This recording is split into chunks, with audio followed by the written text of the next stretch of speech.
Hello, and welcome to Introduction to Disconnected or Opportunity Youth, a presentation on improving outcomes for 16 to 24-year-olds who are not working and not in school. If you are part of a local management board and are looking for a broad overview of youth disconnection as one of the strategic goals of the Children's Cabinet, then this presentation is for you. We're going to go over some very high-level, broad data. I'm going to give you some background about the national picture. Then we're going to take a look at disconnection in Maryland. Then we're going to talk very broadly about best practices and the use of collective impact in moving the needle on youth disconnection. And then finally, we'll talk a little bit about conceptualizing a local strategy. So what we'd like to get done today is to give you a basic overview of youth disconnection from a national, state, and wherever possible local perspective. I'd like to give you data so that you can inform your local planning with an understanding of best and promising practices for reconnecting opportunity youth, and to give you what you need so that you can start conceptualizing local strategies for addressing the population, such as where do you find disconnected youth? Understanding the barriers that can prevent them from connecting to school and work, understanding the gaps, not just in the data that you may have, but also in the services that already exist in your area and where you might choose to expand. And then identifying who needs to be at the table, because one thing that we're really going to impress upon you throughout this presentation is that this is not work that anybody can do by themselves. It's going to take a broad coalition of stakeholders to really be able to provide all of the services that this population needs to be successful. The presentation is going to take about 1 hour from start to finish. So let's get started. So I'd like to start by giving you a little background about youth disconnection nationally and how we got here. There are about 6 million young people between the ages of 16 and 24 throughout the United States who are not in school and not working. And this number peaked around the time of the Great Recession. And at the time, conventional wisdom was that as the economy improves, as adult employment gets better and more robust, youth employment also will improve. And that didn't happen. As adult unemployment went down, youth unemployment pretty much stayed static. And young people were not moving into the adult workforce. And there are a couple of reasons for that. One is that adults were moving, and we certainly saw this in Maryland, that adults were moving into the jobs, the entry-level jobs or low-skilled jobs that would typically be taken by teenagers. But also we were seeing that young people were emerging not ready to work.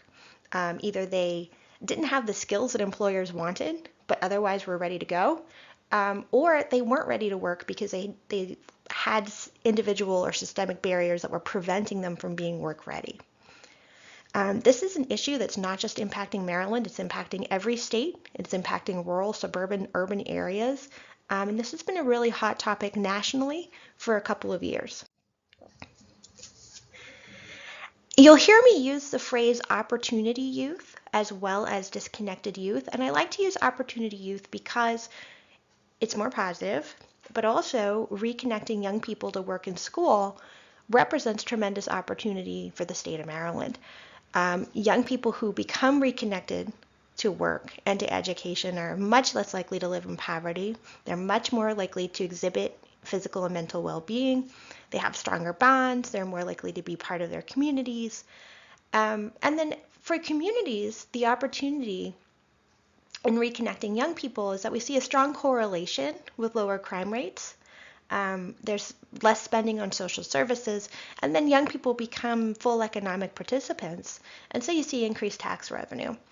There was an estimate that came out in 2014 that was considered to be a little conservative, but just to give you sort of an idea, when you take into account all of the social service spending and the loss of tax revenue and that additional economic participation for every 16-year-old who becomes disconnected.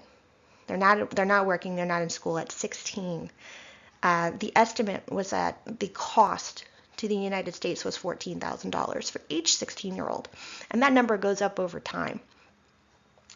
And the cost of each young person's disconnection becomes more significant the longer they're out of the workforce, the longer they're out of education. And so the impact, this is actually an outdated number, but that $4.7 trillion figure that you see on your screen, it's actually a pretty conservative estimate when you take a look at just the entire impact.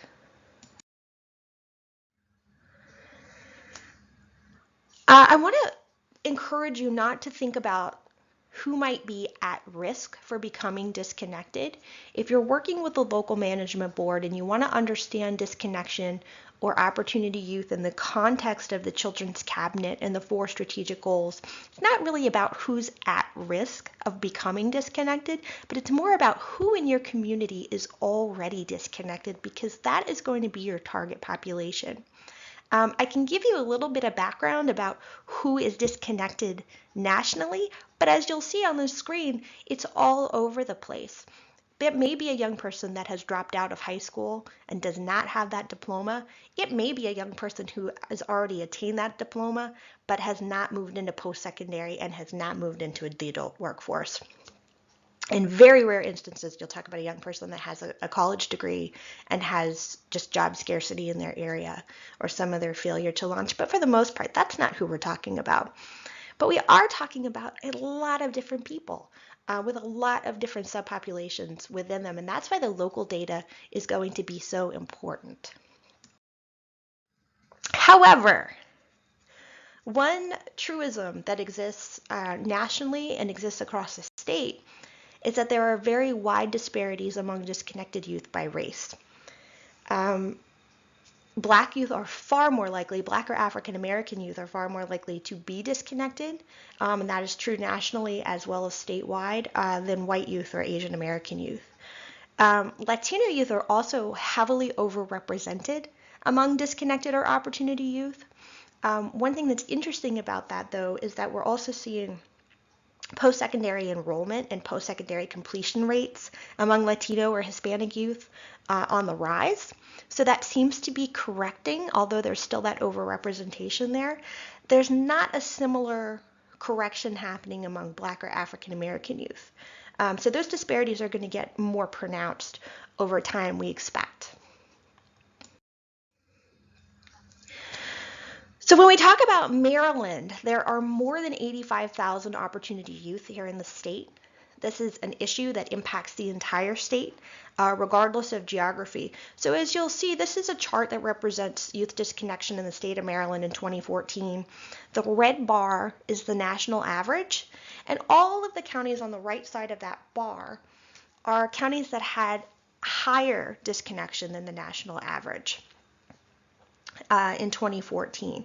And what you'll see about those counties, what's really interesting, is that some of them are in central Maryland, some of them are on the eastern shore, some of them are in western Maryland, some of them are suburban communities, some of them are very rural, and some of them are metropolitan areas. So this really runs the gamut and is fairly alarming to us at the state level to see this issue impacting such a large portion of the state. If you did not see your jurisdiction listed on that previous chart, don't get excited, because the next chart I'm going to describe to you is showing the per capita disconnection. The previous chart showed you the percentage of all youth 16 to 24 who were disconnected, which is one way to take a look at opportunity in your community, but another way is to take a look at per capita, because when you're talking about the economic impact of youth disconnection, per capita disconnection obviously has the largest economic impact. And if you're still not seeing your county listed here, I would urge you, if you have not already taken a look at the scorecard on the Governor's Office for Children website, the scorecard for your local management board for your community does include the disconnection rate for your county specifically over the last 5 years. And if you don't know where to find that, you can call us up and we'll help you find it. But you can get both the percentage of your total 16 to 24 population that has been disconnected And you can also get the head count or the per capita of how many youth over time. And we've got that data going back for 5 years. So you can track that and you can track it up against other jurisdictions and see where you fall.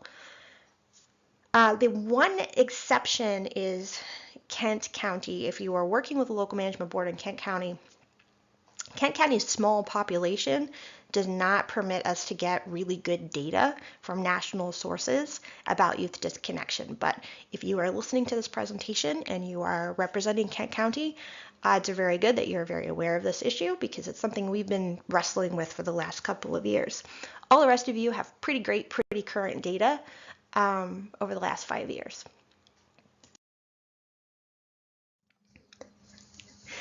If you want to break down opportunity by gender statewide, we track pretty closely with the nation.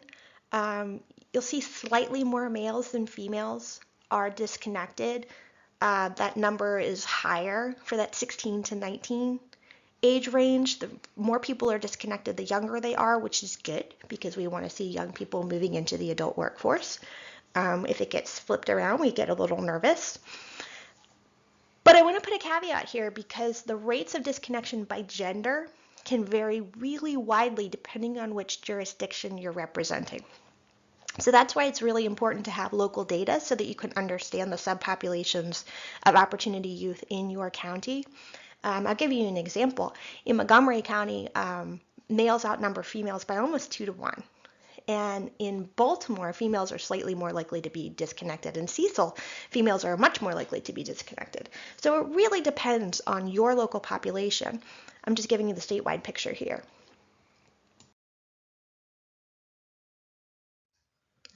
So as I mentioned, racial disparities are pretty pronounced wherever you go, and statewide we track pretty closely with the nation at large. What I've given you here is a chart that represents the Baltimore metropolitan area, which is sort of an artificial boundary drawn from Columbia to Towson and includes Baltimore City. And what you can see within that chart is that Black youth or African American youth are far more likely to be disconnected living in that area than are white youth. So it can be really important to disaggregate your data, particularly if you're living in a county or representing a county that doesn't appear to have a very high disconnection rate. When you really start to break down those numbers and take a look at who is disconnected, you might start to see some patterns emerge, and you likely will see some patterns emerge. So the question that I typically get from local management boards who are really starting to dive into their local data is, can I get disaggregated data by race? And how do I do that? And the answer is you can get disaggregated data by race, but the ease of which you can obtain it really has to do with the size of your community. If you are representing a larger county, I would strongly recommend that you take a look at policylink.org. They've done some pretty tremendous work in providing easy to use disaggregated data to communities, and you can actually go on and use one of their search tools to search disconnected youth by Maryland or by your county. However, if you are representing a smaller jurisdiction, one that's already struggling to provide us with really good data nationally because of the size of your youth population, it's going to be a lot harder to disaggregate that data. And for some of you, it's going to be downright impossible. And that's really just because of the size of your population. Once you've already broken down your youth population by 16 to 24, and then broken it down further by out of work and broken it down further by out of school, you're not going to be able to break it down further by race with any statistical significance. You're going to see some really wide variances, and you're going to throw yourself off. So for those jurisdictions, we can talk offline. Talk offline with us at the Governor's Office for Children about alternative ways to get that data, because we have a lot of ideas. So I want to give you a pop quiz now and take a few moments to think about this. Knowing what you know now about opportunity youth, and if you were to find them in your own jurisdiction, where might you go? And I ask this because this is the second most popular question that I get, which is, okay, I understand that this is a problem. Where do I find the youth? And I can tell you what a few communities have done.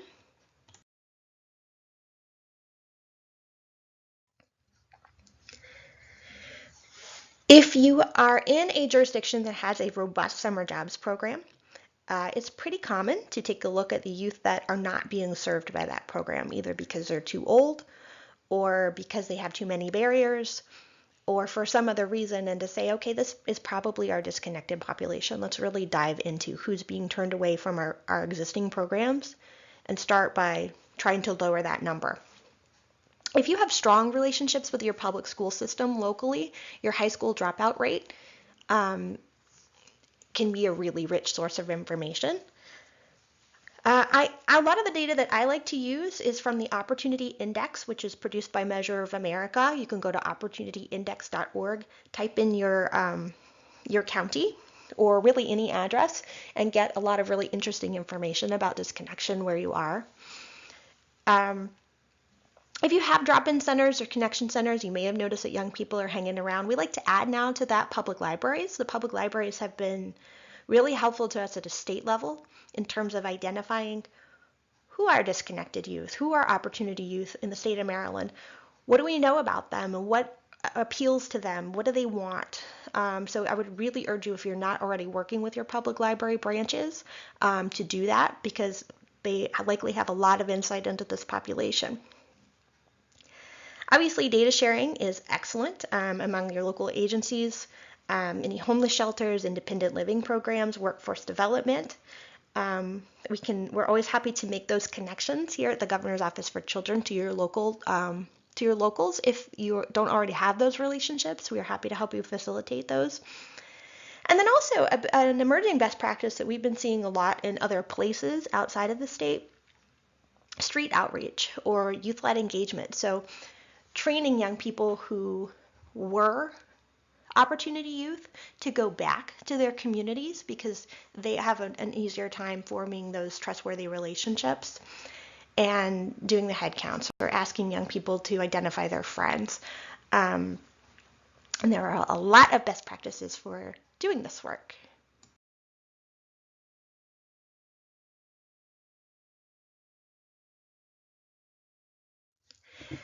So one of the priorities in serving opportunity youth as part of a statewide strategic goal is to focus on a population that traditionally and historically has been either underserved or not served at all. And more often than not, they've completely fallen through the cracks because they are not served by statewide initiatives, they're not served by local initiatives. And so I want to give you some more perspective into what that population looks like. If you have a promising workforce program in your community, they tend not to have to advertise. I'm talking about programs that result in long-term paid work.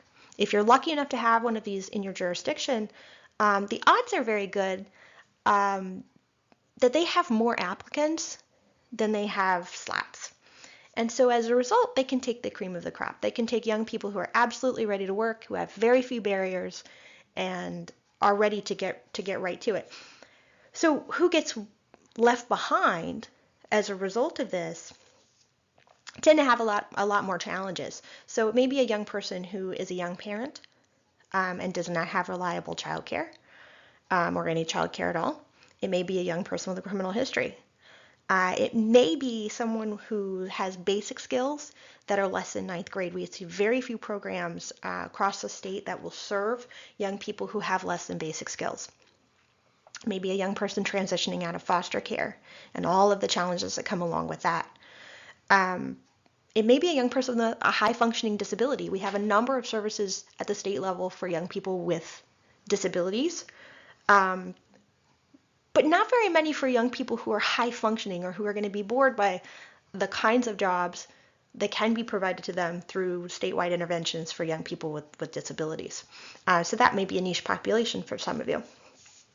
And lack of transportation. So a young person who doesn't have a car or doesn't have access to a way to get to work may not be able to be served in a promising workforce program. So these are some of the barriers that you might encounter. It's certainly not a comprehensive list.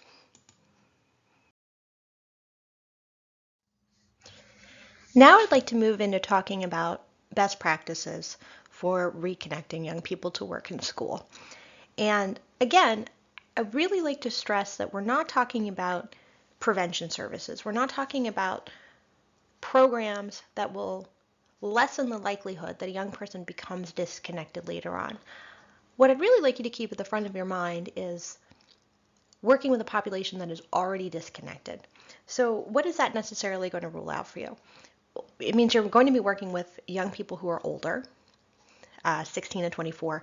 It means you're not going to be working with young people who are still in school but maybe on the cusp of dropping out. And the reasoning for that is that there are already state services and local services that are geared toward that population. There's already dropout prevention programming in most communities. There's already programming that is aimed at chronic absence. What there's not in most communities is a structured way of looking at the population that's not working and not in school and helping them to get where they need to be so that they can be economically successful, personally successful. Now, another thing to think about when you're thinking about best practices is that the programming for your subpopulation may not be appropriate for the programming for another person's subpopulation. So for example, if you have a large population of young mothers who have not yet finished high school, the programming that's going to be most successful for them is probably not going to look like the programming that would serve a 24-year-old who already has a high school diploma but isn't moving into post-secondary and can't connect with the adult workforce for whatever reason. So really understand your subpopulation before you start talking about program strategies, before you start thinking about vendors, before you start thinking about what you might want to build programmatically. Think about who it is that you're serving. But once you do that, there are 4 key principles that generally show up in most promising programs for this population.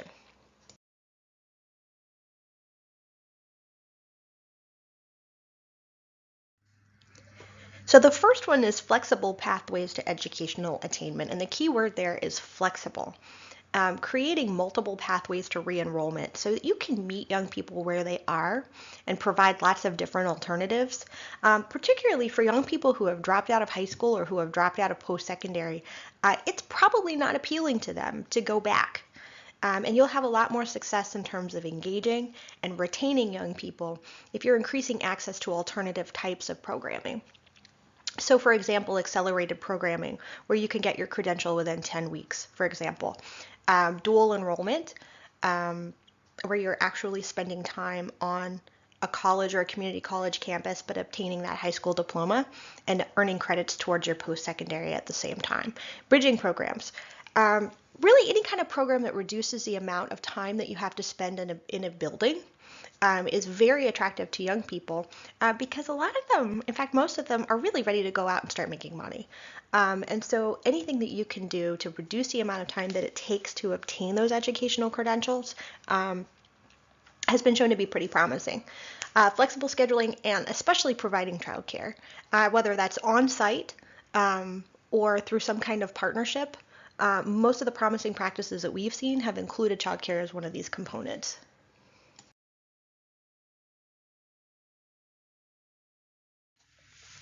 The next is multiple pathways to employment, including some type of work experience within the program that is substantial, that builds a young person's skills, that gives them something marketable, or ideally that leads to or results in long-term permanent hiring. There are a variety of ways that you can do this. Depending on your subpopulation, and your subpopulation is going to determine what's the most appropriate. This may just simply be a few weeks internship, trial work. It may be a pre-apprenticeship. It may be a formalized pathway whereupon a young person is enrolled in a program, trained in a program, and upon successful completion, there are partner companies that have pledged to consider them for full-time permanent hire. There's a variety of different ways to do this, but I would stress to you that the promising practice from a youth engagement perspective and a youth retention perspective is that this work be paid. And paid work works for a couple of reasons. One is it incentivizes a young person to be there. It incentivizes them to show up, to keep showing up, and to do a good job when they're there. And it also says to the young person, What you are doing for me is valuable labor. You are providing a valuable service, and your work is important. Your time is important. I am acknowledging that you're important. And that is really critical for the more promising programs. Engaging employers. How do you engage employers? So before I get into this, I really want to make sure that everyone is on the same page about the WIOA, the Workforce Innovation and Opportunity Act. This was a big federal change from a couple of years ago that changes the way that state labor departments prioritize young people. So under the WIOA, currently, your Workforce Development Board must spend the first 75 cents of every dollar that it would spend on young people on that 16 to 24 out of work, out of school population. There are some exceptions. The federal definition is a bit broader than the Children's Cabinet definition. We don't have to get into that today, but just understand for the purposes of your planning, if you are working with a local management board in strategizing, in program planning for this population, understand that that work is also happening at the Workforce Development Board level. And we would really encourage you to keep an open dialogue. Understanding that workforce development boards are set up regionally, and they may serve more than one local management board. Those relationships might be difficult to navigate. You might not be able to work really closely or plan side by side with them. But just understanding that keeping an open dialogue is going to help you prevent duplication of efforts, because the odds are very good that you're serving the same population and that you might be able to provide different pieces of that same puzzle. If you do decide to engage employers yourself, there are some really terrific toolkits out there. You don't have to reinvent the wheel. And be aware that the private sector is light years ahead of government in terms of recognizing the potential value of opportunity youth. Employers will hire young people when it's easy for them to do it and they think it's good for their bottom line. And employers have been hiring opportunity youth for longer than governments have been focusing on this as a priority area. A couple of things I want you to be aware of. One, gradsoflife.org has some really terrific toolkits for talking to employers about why they might want to come on as partners and hire opportunity youth. The other is the 100,000 Opportunities Initiative, which you may know as the Starbucks Initiative. And this was a private sector coalition of very large companies that were pledging to hire a combined 100,000 opportunity youth within 3 years. And they actually did it in 1 year, and they had to then go back and make a much bigger promise because they found that at these very large companies, opportunity youth made a whole lot of business sense. Because if you can hire a young person, it doesn't matter if they know how to do the job that you have to do. It just matters that they be ready to work and that they be willing to stay with you. And largely, what these private companies were finding was that opportunity youth are really ready to work and they're really dependable once they can get on a pathway.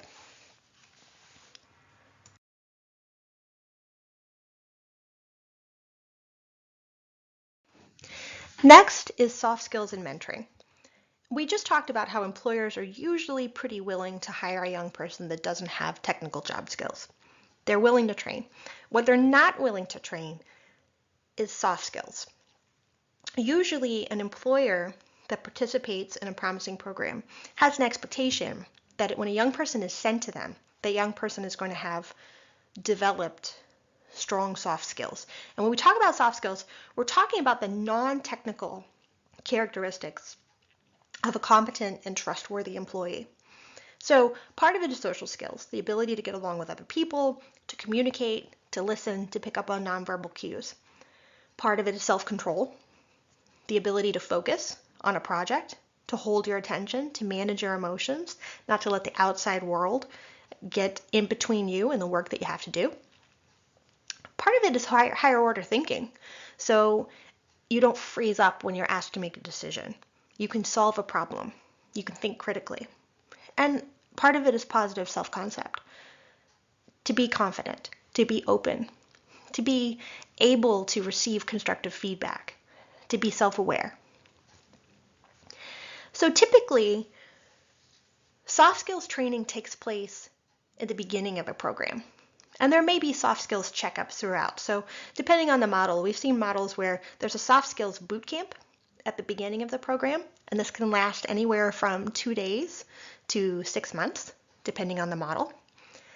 And then you may see soft skills check-ins. So maybe a Friday of the work week, the cohort will work on soft skills. But typically, the more promising programs create a sort of laboratory for learning soft skills before a young person ever goes into a work placement. And the reason is because there needs to be an environment where a young person can learn soft skills and practice soft skills and make mistakes, because they're not going to get it perfect right away. And the worst place to learn and practice your soft skills is on the work site, because at that point the stakes are too high and that young person is going to be dismissed and they're going to lose their employment, they're going to lose their pay. So typically we'll see soft skills assessment, soft skills training, then work placement, with ongoing mentoring from somebody who's really invested in the young person and has created a trustworthy relationship with them to sort of work on those soft skills as they go.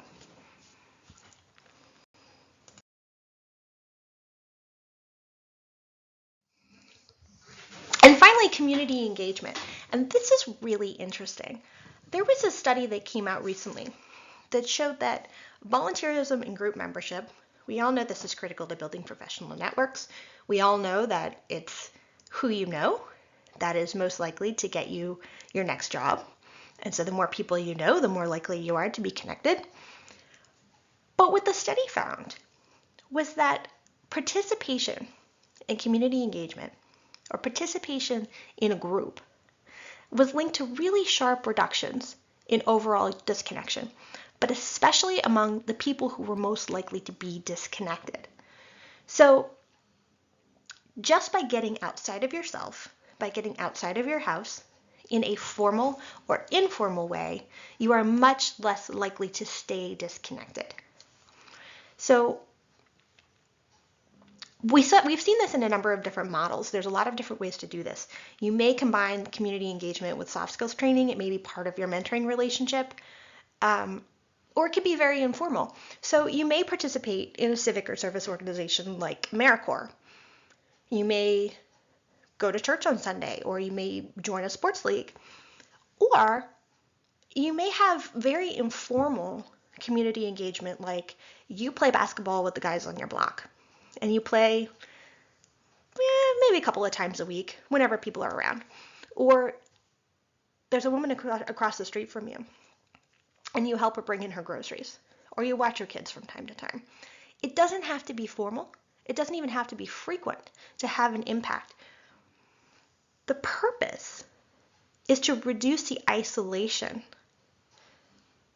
in a young person that can then lead to much longer term disconnection.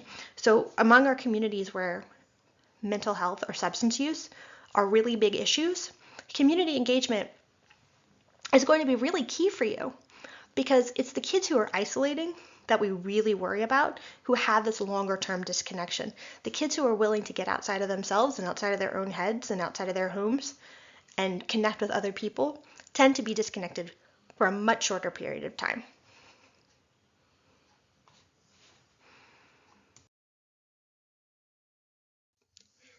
Now I'd like to switch gears a little bit and talk about using collective impact as a strategy for moving the needle on youth disconnection.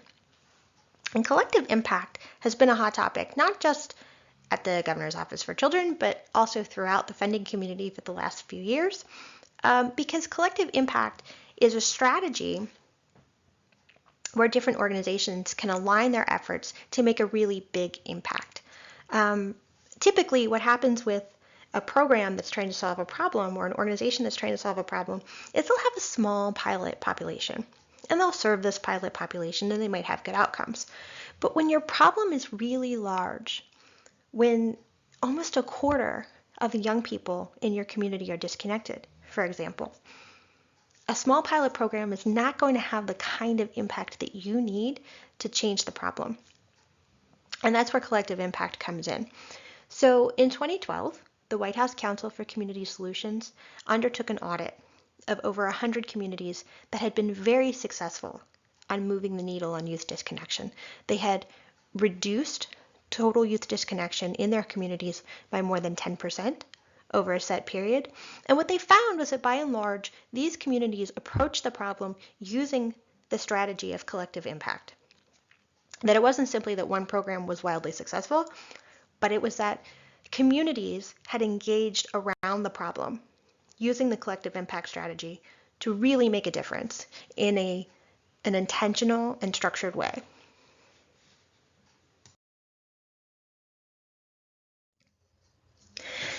So to grossly oversimplify collective impact, and if you're interested in collective impact, we have some additional presentations at the Governor's Office for Children on collective impact and how to get started. But to grossly oversimplify, collective impact has 5 key components. There's a common agenda. Everyone has the same goal. All of the stakeholders around the table are looking to get youth reconnected to work or school, or both. They're using common progress measures. So the same way that we use results-based accountability, we use that shared language so that everyone around the table is talking about the same thing. Similarly, in collective impact, you use common progress measures so that everyone is on the same page about whether their interventions are working. Mutually reinforcing activities. No one's working across purposes. Everyone is working together to ensure that they're meeting the same goal. If your program wants a young person to come every day at 3 p.m., and the other stakeholder's program wants to see her on Tuesdays at 3 p.m., that's not mutually reinforcing. And communication, constant communication. You can't be collaborative unless everyone is talking, and there's an effective mechanism for communication. So having regular meeting times, an email listserv, a web forum, whatever it takes to keep everybody in communication. And finally, a backbone organization. So one organization that is taking the lead on organizing the communications, organizing the mutual activities of all of the others, and keeping everybody on task. And typically, when we talk about collective impact for Opportunity Youth, that backbone organization is going to be the local management board, although maybe not always. I had a person say to me once at a presentation, wow, where do we find a backbone organization? Typically, it's a neutral convener. So typically, that's going to be your local management board.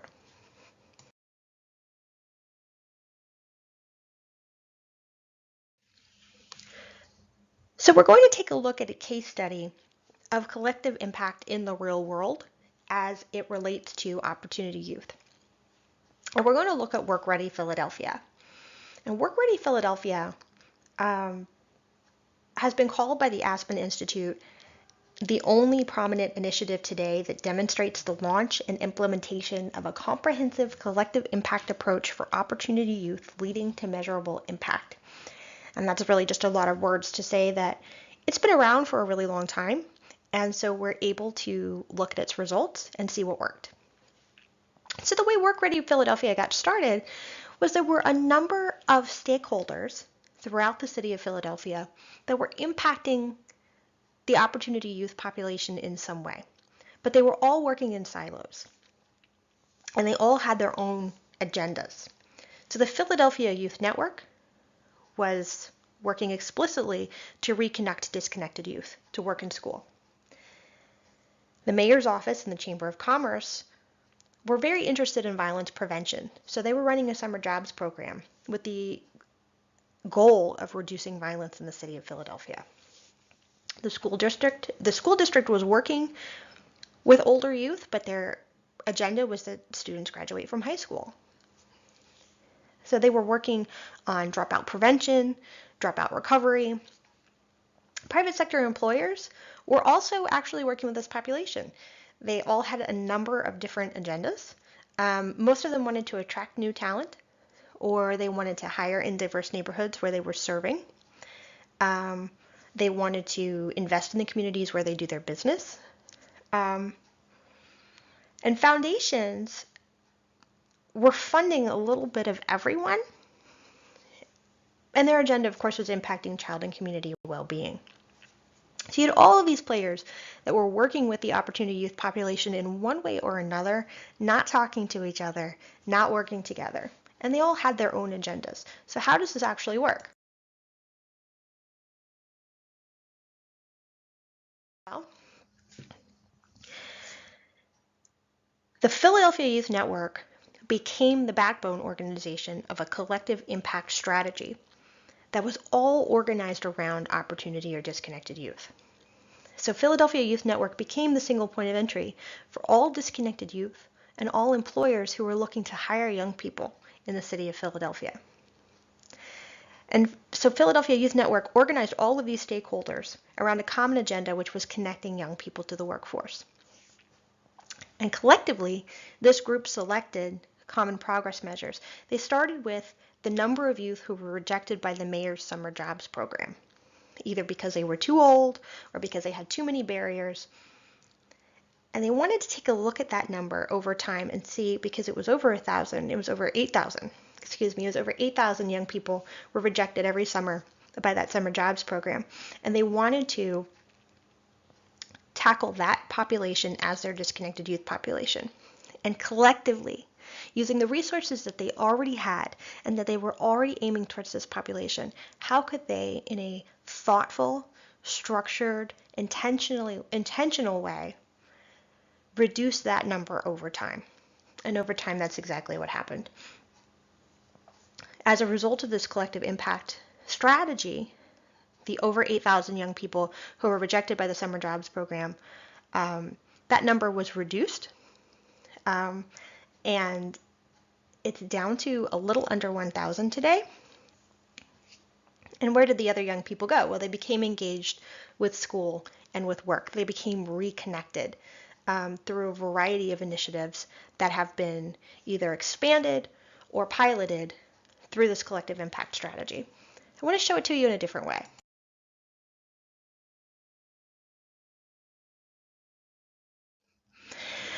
I'm going to show you a second case study, and this is College Promise out of Long Beach, California. And what I really want to do is walk through the steps of starting a collective impact strategy so you can see what that looked like. So step one, just like with results-based accountability, with which I hope you're really familiar by now, you start with your data. Who are you actually talking about?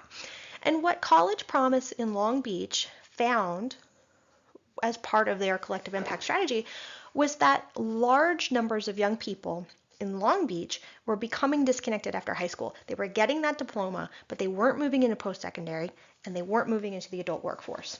So step two, they assembled all the stakeholders. So the College Promise Collective Impact group was made up of public colleges, the mayor's office, the K-12 school district, and community-based organizations or nonprofits that were serving youth in one way or another. So for you and your community, this could include mental health. This could include your home visiting programs. This could include a number of stakeholders, your public libraries, anybody who's already sort of invested in this subpopulation. And so they united around a common agenda and shared metrics. So for this group, they decided that in Long Beach, young people do much better if they have post-secondary credentials. So their goal was going to be increased post-secondary enrollment and post-secondary completion. And they developed a shared plan. So for them, what the group was able to determine they could do was the public colleges could offer the first semester free of tuition. They could waive enrollment fees. And then working together with K-12 school district, the public colleges and the group were able to identify the high schools where young people were most likely to disconnect. They were most likely to graduate and then not move into the next phase of their lives. And so part of College Promise was to guarantee admission to public colleges to young people who graduated from these targeted high schools and to expand scholarships. So part of the reason why post-secondary was out of reach for some of the population was because of the cost of college. And so the group was able to expand existing scholarships to really target the young people who were becoming disconnected or who were disconnected coming out of these high schools. And they communicated. So as a result of regular, constant, substantial communication, the group was able to find that the first cohort did very, very well. But there was a drop-off in engagement around the second year of post-secondary. So young people were coming into post-secondary, there was really strong engagement, really strong attachment. They were doing really well in the first year, and by the second year, they were starting to drop off. They were dropping out. And there were a variety of reasons for this. But one of the issues that came up during a regular check-in was that by the second year of post-secondary, young people were really concerned that they weren't making any money. They were really concerned that they weren't moving into a career, supporting themselves, supporting families.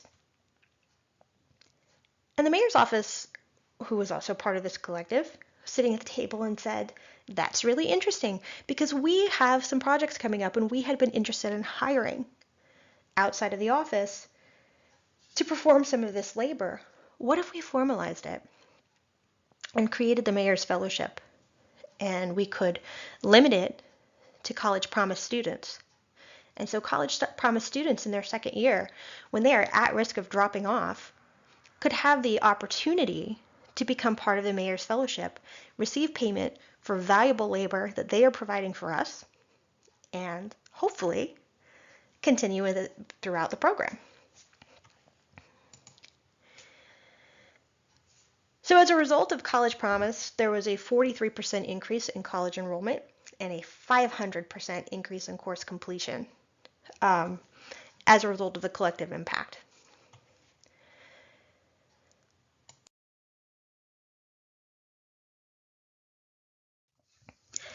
Here are just a few of the sources that were cited in the making of this presentation. I would also encourage you to take a look at the Governor's Office for Children website at goc.maryland.gov for even more resources. And if you can't find something that you have a question about, always reach out to the Governor's Office for Children. We are happy to help you find it. This concludes our presentation on Opportunity Youth. We want to thank you for your participation. And if you have more questions about Opportunity Youth, or you'd like more resources or additional presentations on special topics on Opportunity Youth, please don't hesitate to reach out to the Governor's Office for Children.